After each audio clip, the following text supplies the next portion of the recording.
আর পচন নয়, আমরা সুস্থ জাতি হিসেবে, সবল জাতি হিসেবে দাঁড়াতে চাই। এটা সাধারণ একটা রাজনৈতিক আন্দোলন ছিল না, যেখানে আমরা রাস্তায় মিছিল করি, জিন্দাবাদ দিই, মুর্দাবাদ দিই, ঘরে ফিরে আসি।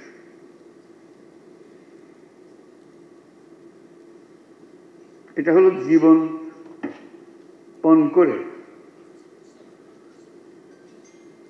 এই লক্ষ্যে আমি পৌঁছবই না হওয়া পর্যন্ত আমরা জিরান দেব না। এবং তাদের লক্ষ্য ছিল কি, নতুন বাংলাদেশ হবে, যে বাংলাদেশে তাদের জন্ম, যে বাংলাদেশে তাদের বেড়ে ওঠা, এটা অসহ্য হয়ে গেছে। এবং যে কারণে ছাত্ররা যখন প্রাণ দিচ্ছিল, সারা দেশের মানুষ তাদের পেছনে এসে দাঁড়িয়েছে।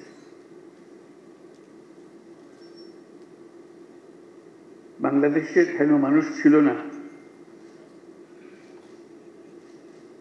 যারা তাদের প্রতি সমর্থন জানায় নাই। তাদের প্রাণের ফলে আমরা একটু নতুন সুযোগ পেলাম।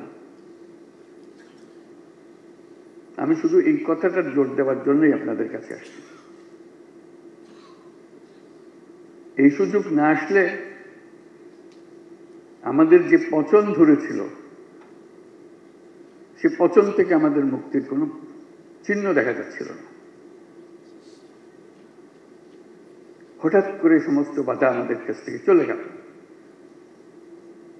আমরা আর পচন নয়, আমরা সুস্থ জাতি হিসেবে, সবল জাতি হিসেবে দাঁড়াতে চাই।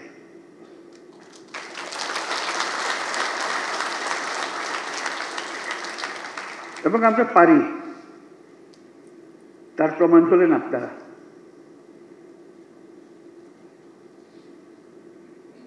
আপনাদের অনেকে এখন অনেকে এখানে আছেন যারা এখন ফার্স্ট জেনারেশন শিল্পপতি, অনেকে এখন সেকেন্ড জেনারেশন শিল্পপতি এসছেন।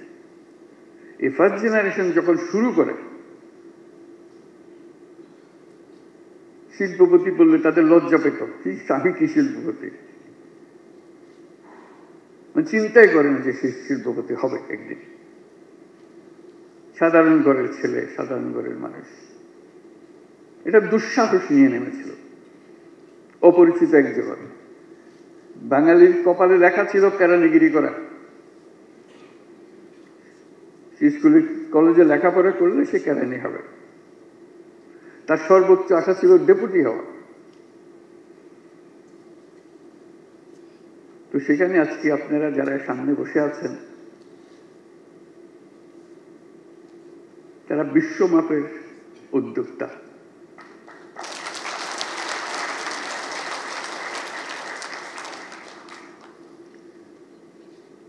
এই বিশ্বমাপের উদ্যোক্তা ওই যুবককে যে প্রাণ দিয়েছে, তার কাছে কি শপথ নেবে, কি বলতে চাই? তুমি প্রাণ দিয়েছ, তোমার প্রাণের বিনিময়ে তুমি আমাদেরকে সুযোগ করে দিয়েছ, যে সুযোগ আমাদের কাছে ক্রমেই বন্ধ হয়ে আসছিল। সেই সুযোগ নিয়ে আমি তোমার স্বপ্ন বাস্তবায়ন করব।